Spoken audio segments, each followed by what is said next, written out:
Olá, muito boa tarde. Começa agora o programa Mercado Futuro. Converso com vocês aqui da Bolsa Brasil Balcão, B3, né? Brasil Bolsa Balcão, no centro de São Paulo. Só uma lembrança rápida, você pode me acompanhar o programa nas principais redes aí. Instagram, YouTube, Twitter, enfim. Tem comentários, boletins, além da entrevista que você pode ver pela TV, como está vendo agora, ou pelo Facebook. É simultânea a transmissão nos dois canais, um na internet e um via parabólica e as TVs a cabo que o canal está. Bem, eu sempre me surpreendo com algumas coisas. Ah, a pecuária é uma delas que tem dado surpresas constantes, né, a evolução da pecuária no Brasil. E outro dia eu conversei aqui com um professor sobre reprodução, a famosa IATF, inseminação artificial por tempo fixo. E depois eu li na revista Balde Branco uma entrevista do meu professor, que é o meu entrevistado de hoje, falando de transferência de embrião a tempo fixo, que tem alguma similaridade com o IATF, mas é diferente, né? E nós vamos aprender aqui com o professor. Trata-se do professor doutor Pietro Baruzelli, que é do Departamento de Reprodução Animal da Faculdade de Medicina Veterinária e Zootecnia da USP, aqui em São Paulo. A propósito, parabéns ao professor, não que ele esteja lá desde 1919, mas a veterinária fez 100 anos, né? No Brasil, Exato. coisa que faz 100 anos é meio raro, né? As coisas não duram muito. Professor, a pecuária brasileira, nessa coisa de transferência de embrião, tal, é um dos principais players do mundo, é isso, né? Exato. Nós, em termos de tecnologia na pecuária, hoje o Brasil tem se destacado, principalmente nessa área de transferência de embriões, onde estimativas da Sociedade Internacional de Transferência de Embriões mostram que nós produzimos em torno de 1,2 milhões de embriões bovinos no mundo e em torno de 500.000 desses embriões são produzidos no Brasil. Então, o Brasil aí com um mercado aí quase chegando a 50% do total de embriões produzidos no mundo. Isso mostra que nós evoluímos bastante nessa tecnologia comparativamente aos outros países. As diferenças entre ETF e transferência. Então, outra tecnologia que o Brasil evoluiu bastante, nós acabamos de lançar agora os números para 2018, né, que são os últimos dados do mercado. Nós chegamos, por exemplo, na IATF a 13,3 milhões de ATFs no mercado. Então, veja, é um número muito grande. Isso representa 86% do total das inseminações feitas no Brasil. Ainda a gente insemina uns 14% por detecção de cio, mas 86% vem dessa tecnologia de que você programa a ovulação, programa o dia, e devido às inúmeras vantagens, ela cresceu 130% nos últimos 16 anos. Mas voltando à diferença, né, entre essa tecnologia onde a gente insemina uma fêmea ou a tecnologia onde a gente transfere o embrião numa receptora, numa barriga de aluguel. Quando a gente fala em inseminação artificial, nós estamos levando em consideração a linhagem paterna dentro do programa de melhoramento genético. Então, nós pegamos touros de alto valor genético, que corresponde a 50% do genoma do indivíduo que vai nascer, e os outros 50% vêm de uma fêmea geralmente comum, uma fêmea comercial, e nós temos o ganho no nascimento vindo da linhagem paterna. No caso da transferência de embrião, muda porque nós pegamos as melhores fêmeas com os melhores machos. Então, nós usamos a linhagem paterna e materna para que o próximo indivíduo que nasça, ele tenha o melhor da linhagem paterna com o melhor da linhagem materna. Então, a gente dobra o ganho genético. Nós vamos pegar os melhores, os top 0,1 do sêmen, com os top 0,1 do osso, da doadora de ósseo. Vamos produzir um indivíduo que tem um ganho genético, uma capacidade de transmitir para a próxima geração genes de melhor qualidade. Esse resultado não é matemático, né? Eu sei, pode Exato. ter uma coisa ou outra. Mas o senhor tinha me explicado aí, até por Hum. telefone, uma questão que é crucial, que é uma questão de tempo, né? Que Hum. você economiza com a transferência de embrião, né? O senhor explica melhor do que eu Exato. vou... Então, aí a tecnologia, só para reforçar a informação, o embrião ele tem um ganho genético maior devido a trabalhar com as duas linhagens de melhor qualidade genética, paterna e materna. Outra coisa que nós estamos estudando também é a possibilidade de diminuição do intervalo entre gerações, porque aquele indivíduo que vai nascer ele tem uma capacidade genética e ele vai produzir mais carne ou mais leite de acordo com o nosso programa de melhoramento. Mas ele vai transmitir para a próxima geração uma nova geração genética a partir do momento que nasce a fêmea, essa fêmea ou esse macho tem que atingir a puberdade, tem que, por exemplo, no caso da fêmea, ela tem que se tornar gestante, tem praticamente 10 meses de gestação, e aí nasce a próxima geração. Então, a cada geração nós temos uma evolução genética. E na bovinocultura esse intervalo dura em torno de 4 anos. Esse que é um dos problemas da bovinocultura. Então, a gente implanta hoje e colhe a próxima geração daqui 4 anos, que tem a gestação da fêmea que nós vamos produzir. Ela tem que nascer, atingir a puberdade, tem que ficar gestante para depois ela parir novamente. O que nós estamos fazendo hoje para diminuir esse intervalo entre gerações, por exemplo, que a avicultura, a suinocultura tem um rápido intervalo entre uma geração e outra. Então, ela imprimiu um ganho genético muito rápido, veloz. A bovinocultura não, é muito demorado. O que nós estamos fazendo hoje? Nós estamos possibilitando, com a tecnologia, de colher o óvulo de uma bezerra de 2 meses de idade. Então, por que nós estamos fazendo isso? Hoje, com a avaliação genômica, nós já sabemos se aquela bezerra ela tem uma composição genética que faz com que ela seja uma produtora mais de leite ou de carne. Então, com essa informação, a gente já tem uma acurácia, uma eficiência de que, pegando os genes daquela fêmea com 2 meses de idade, usando sêmen de touros jovens também com alta capacidade genética, nós vamos fazer com que a próxima geração chegue mais rápido. Então, nós vamos acelerar o intervalo entre gerações. Então, o que nós temos feito, a gente colhe o óvulo, leva para o laboratório, fertiliza com um touro de alto valor genético, produzimos um embrião, transferimos numa receptora, enquanto a fêmea tem 2 meses de idade. Quando ela atingir 1 ano de idade, que ela nem atingiu a puberdade ainda, ela já vai ser mãe. Nasce uma filha dela. Se ela for geneticamente superior, nós colhemos o óvulo, produzimos o embrião, transferimos uma receptora. Quando ela tiver 2 anos, ela já é avó.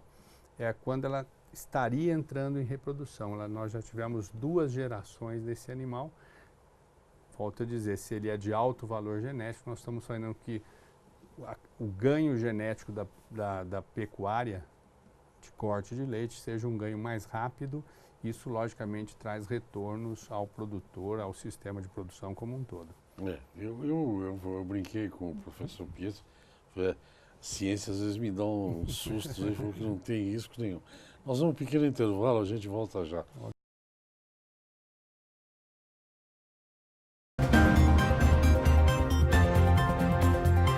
Ok, estou de volta ao programa Mercado Futuro.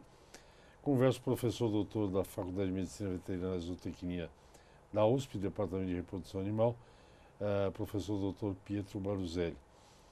Ele estava falando antes do intervalo, quando eu interrompi, sobre o ciclo aí que eles estão fazendo lá de encurtar entre... se fala entre partes, mas não é entre partes, entre gerações, é mais... O senhor me disse outro dia que eu estava me explicando mais ou menos isso, que não é a bezerra, apesar de se estirarem lá acho que é laparoscopia que faz, né? Exato. Com 2 meses, que para a fêmea a vida dela continua normal, né? Continua normal. Porque com 2 meses é impossível ela emprenhar ou parir, né? Ela o sistema genital dela ainda o útero, principalmente, totalmente imaturo, lógico, pela idade dela. Então, a gente tem que usar uma receptora. Mas o ovário dela já tem folículos com o óvulo contendo o material genético, ele já está parcialmente pronto, né? Nós temos que prepará-lo para ser fertilizado. Mas nós já desenvolvemos tecnologia, já temos inúmeros animais nascidos no Brasil com essa tecnologia de produzir um embrião de um animal extremamente jovem. Então, desde que nós temos que levar em consideração que o óvulo precisa de um certo tratamento para que ele melhore em qualidade, nós conseguimos produzir um embrião de qualidade. Logicamente, o útero não tem como, que é uma bezerrinha, ela não tem como ficar gestante. Aí a gente usa as receptoras, né, para receber esse embrião e usamos a tecnologia da TETF, né, que é a que a gente estava conversando no início. O que seria a TETF?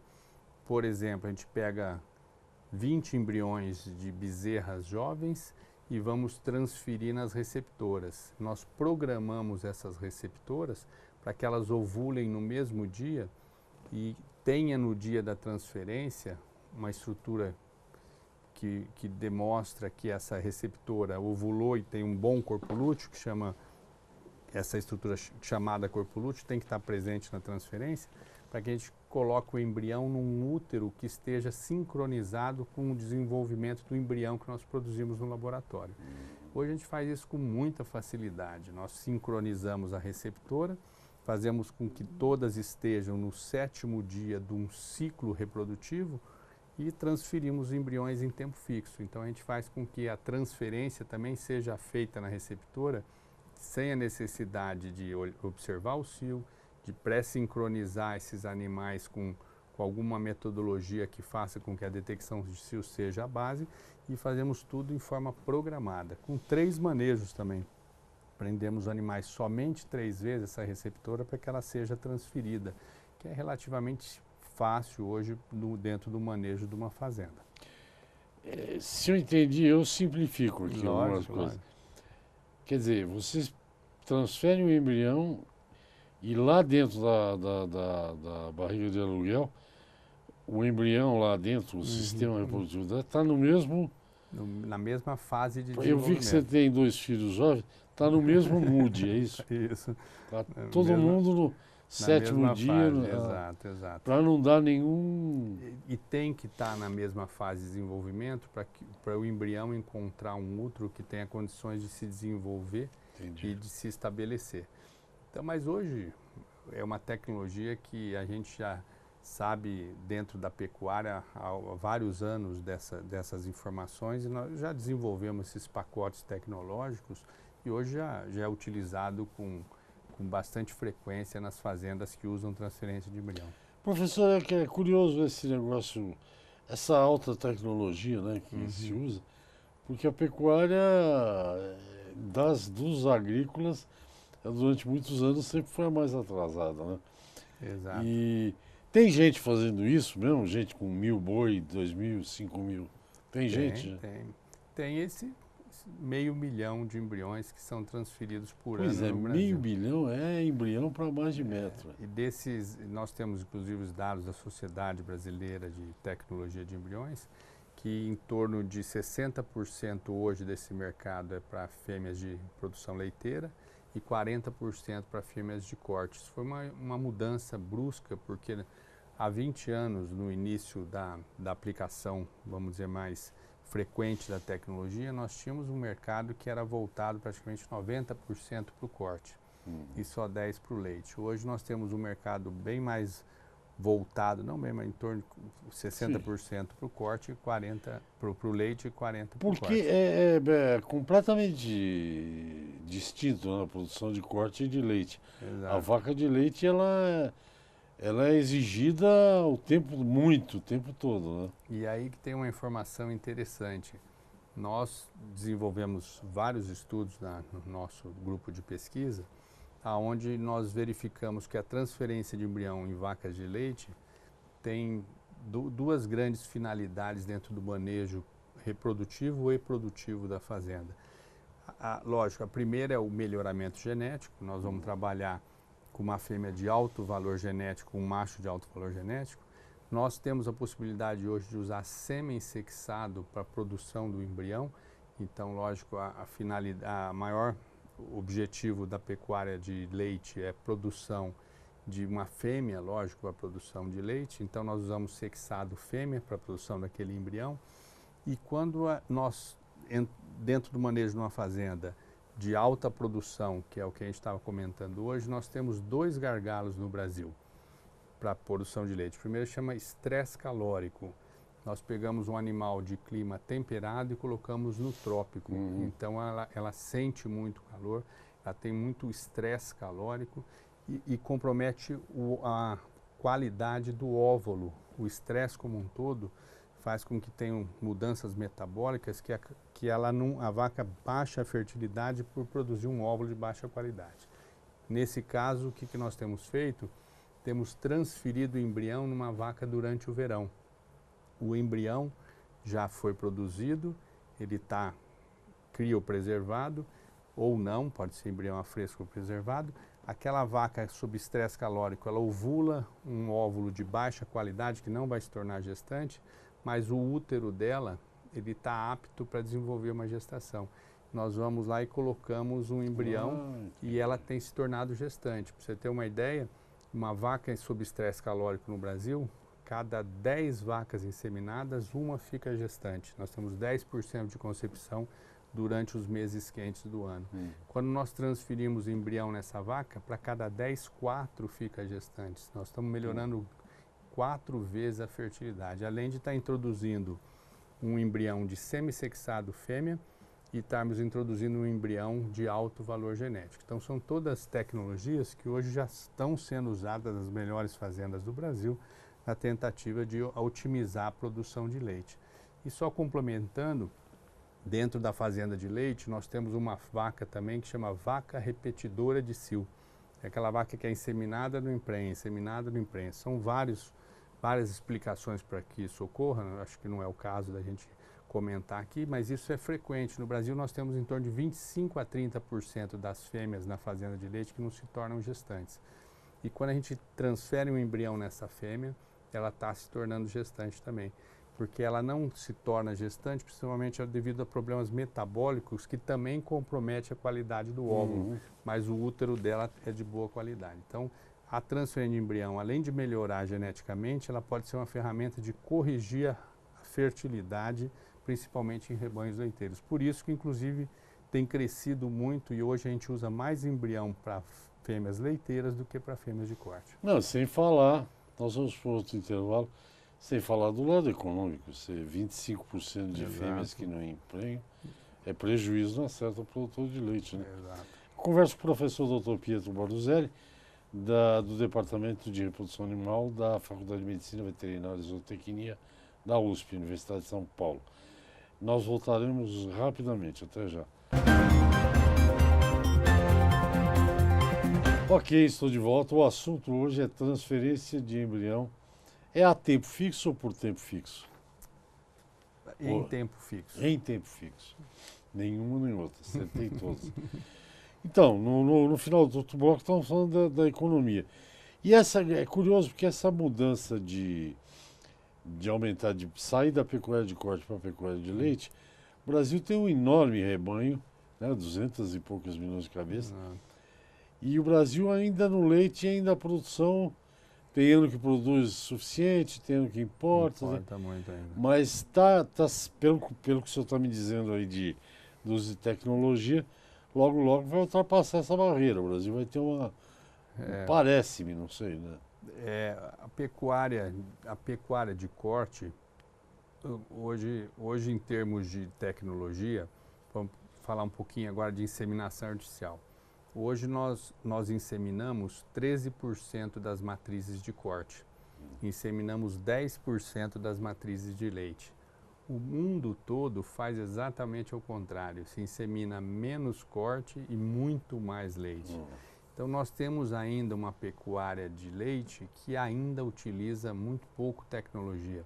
Nós temos alguns números que a gente acompanha do mercado, né, são números do mercado, onde, por exemplo, nós tínhamos mais de 20 milhões de vacas em produção de leite, com uma média de 4,7 litros, né? nós temos diminuído, o último dado que eu peguei da Anualpec agora, nós estamos em torno de 16, 17 milhões de vacas em lactação, com um aumento de produção de leite, mas pouco, acima de 5 litros, 5,2 litros por vaca. Mas pensando nos Estados Unidos, que produz 30 litros por vaca, é muito pouco. Mas como o Brasil é muito heterogêneo, desses 16, 17 milhões de vacas, nós temos 2 milhões de vacas de alta tecnologia, com tecnologia muito próxima ao que a gente encontra nos países mais produtores. E aí, nessas fazendas que se usam, que se usa a inseminação artificial, que é um número restrito, que se usa a transferência de embriões. Então, é muito heterogênea a produção de leite. Nós temos desde um leite de subsistência até uma fazenda de alta tecnologia. As médias não são boas. Nós importamos leite, que para se pensar bem, não existe lógica, porque pela quantidade de terras que nós temos e temos o maior rebanho bovino no mundo, nós deveríamos exportar leite, não importar leite. Então, tem dados que o Brasil vai importar em 2018 entre 2 e 3 bilhões de litros de leite. Então, é ainda uma atividade que ela gera em vez de gerar valor, ela está gerando um déficit para a balança brasileira comercial de $500 bilhão, em torno de $500 bilhão ao ano. Mas tudo bem, os pacotes tecnológicos estão prontos, o produtor hoje ele tem como usar tecnologia de ponta desenvolvidas no Brasil para poder ter uma pecuária de leite mais produtiva. Mas nós temos ainda esses gargalos e toda vez que entra leite de fora, baixa o preço no mercado e isso não gera competitividade para as fazendas brasileiras. Nós vamos resolver isso com certeza, mas hoje ainda a pecuária de leite, em termos de produtividade, aplicação de tecnologia, de uma forma geral, ela ainda está aquém. Por exemplo, inseminação a gente faz mais em corte do que em leite, que ainda é um contrassenso dentro da realidade global aí do processo. Duas questões rapidinhas. Por exemplo, para usar essa tecnologia de transferência de embriões, o custo do produtor, né, do empresário rural é muito alto ou é acessível? Não, ela é acessível. Inclusive hoje no Brasil, por todo o avanço tecnológico, fez com que nós tenhamos no mercado hoje aproximadamente 50 laboratórios privados prestando assessoria aos produtores em todo o Brasil. Então é uma tecnologia que hoje, por exemplo, em rebanhos leiteiros, nós temos até ganhos econômicos no manejo de produção de leite e do manejo reprodutivo comparado, por exemplo, com a inseminação artificial. Hoje o custo, para ter uma ideia, vai girar em torno aí, dependendo da taxa de concepção da inseminação, mas se nós pegarmos vacas de leite que têm baixa concepção, na época de estresse calórico, repetidora de serviço, nós podemos gastar até, por exemplo, R$1.000 para tornar uma vaca dessa gestante. Enquanto que por transferência de embriões, por R$500 a gente consegue uma gestação num animal como esse. Então veja que é possível ter até números positivos. Como o Brasil é heterogêneo, esses valores também vão depender muito do local, da quantidade e tudo mais. Mas um exemplo de que em algumas situações nós temos até vantagens por gestação ou por produção da aplicação da transferência em embrião em relação à inseminação artificial. Ela demanda especialistas, demanda um projeto, logicamente, do produtor, mas volto a dizer, ela pode ser uma tecnologia, conforme a realidade do produtor, que traz ainda mais retorno econômico para a fazenda. Outra pergunta que eu nunca fiz, sempre ouvi falar e faço cara de paisagem. Por exemplo, quando você... O senhor falou de semi-sexado. Quando você compra um semi-sexado, é bingo, é fêmea? Então, como é que você descobre isso? A sexagem é feita por uma máquina que chama citômetro de fluxo. E você separa o espermatozoide que contém a quantidade de cromossomos ligado ao cromossomo Y, que é uma quantidade de DNA menor, 4% menor, comparado com um espermatozoide que tem mais quantidade de cromossomos, porque o X que vai fazer com Qual que... é? X é homem ou mulher? Y? X é fêmea, Y Y é macho. O espermatozoide que vai produzir uma fêmea, uma bezerra, ele tem 4% mais de DNA no núcleo comparado com um espermatozoide que vai produzir um macho, que tem o Y, que o cromossomo Y é menor. Bom, o citômetro consegue ler e ele separa essa população pela quantidade de DNA. E pela velocidade de separação que as empresas utilizam hoje, dá uma garantia de 90%. Então, para cada 10 gestações com semissexado, 9 são machos ou fêmea. Você pode escolher macho ou fêmea. Então, essa é a garantia. Não é 100%, mas é 90%. Não, é alto. E quando a gente usa um semi-convencional, todos sabemos, é 50 e 50. 50%, 50%. De fêmea e 50% de macho. Exato. Então, a gente muda essa proporção para 90 e 10. Que é um ganho muito interessante. Eu fico imaginando o que não se faz em humanos já que é. Mas é que aí eles não falam pra gente. O humano está proibido, por questão ética, de utilizar a sexagem, apesar da tecnologia ser muito parecida. Deve ser, né? Porque... Mas é proibido por lei, né? Por uma questão ética. Porque é aí que tá. Quando você mexe com o animal, você tem uma certa liberdade. Exato. Não muito, porque... Hoje em dia está todo mundo em cima. Exato. Outro dia me contaram as histórias aí que eu nem vou contar aqui porque não vale a pena contar. Mas daí para diante, por exemplo, teve a ATF, que é uma revolução. A transferência é TE, transferência de embrião? TF. TETF, né? Isso. Que é outra evolução, impressionante. Exato. Em um minuto o senhor pode dizer o que vem a seguir, não? Não, a ciência, ela procura, logicamente, dentro dos conceitos éticos também, né, otimizar cada vez mais a produção daquele animal. Aliás, nós temos que fazer isso porque quanto mais produtivo é um animal, menos impacto vai ter na produção de alimentos. Então, essa que é a intenção. Quer dizer, produzir alimentos, nós vamos ter que produzir alimentos, mas de uma forma com que a gente tenha o menor impacto possível no ambiente. Então, aumentar a produtividade por indivíduo tem um impacto enorme. Hoje, se nós, por exemplo, leite, ao invés de produzir 5 litros, se a nossa vaca produzisse 10 litros, ou a gente vai manter a mesma produção ou dobraria a produção, certo? Reduzindo metade do rebanho. A gente poderia manter a mesma produção. São menos vacas sendo alimentadas, menos impacto ao ambiente e tudo mais. Temos tecnologia para isso, isso é possível ser feito. Então, a ciência começou fazendo o manejo geralmente com monta natural, passou para a inseminação artificial, chegou na transferência de embriões in vivo, agora nós estamos na transferência de embriões in vitro, onde a gente produz tudo no laboratório dos embriões. Aliás, eu esqueci de dizer que o Brasil é líder mundial também na produção de embriões in vitro, que é essa feita no laboratório.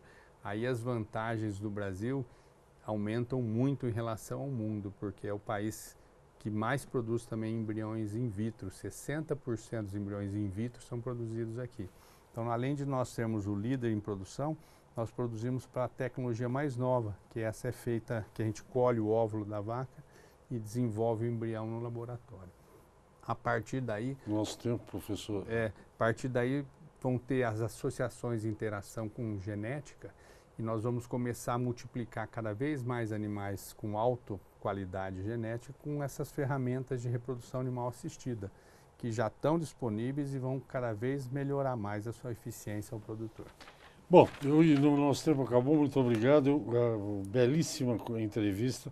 Conversei com o professor Dr. Pietro Baruzelli, professor doutor do Departamento de Reprodução Animal da Faculdade de Medicina Veterinária e Zootecnia da USP, Universidade de São Paulo. Muito obrigado. Como da vez anterior, essa é a segunda vez, temos que, quando o senhor tiver tempo, tiver no Brasil, tiver um tempinho, temos que continuar essa história. Foi o maior prazer. Tá Obrigado bom? pelo convite. Muito obrigado. Gente, é isso. Até o próximo programa. Obrigado.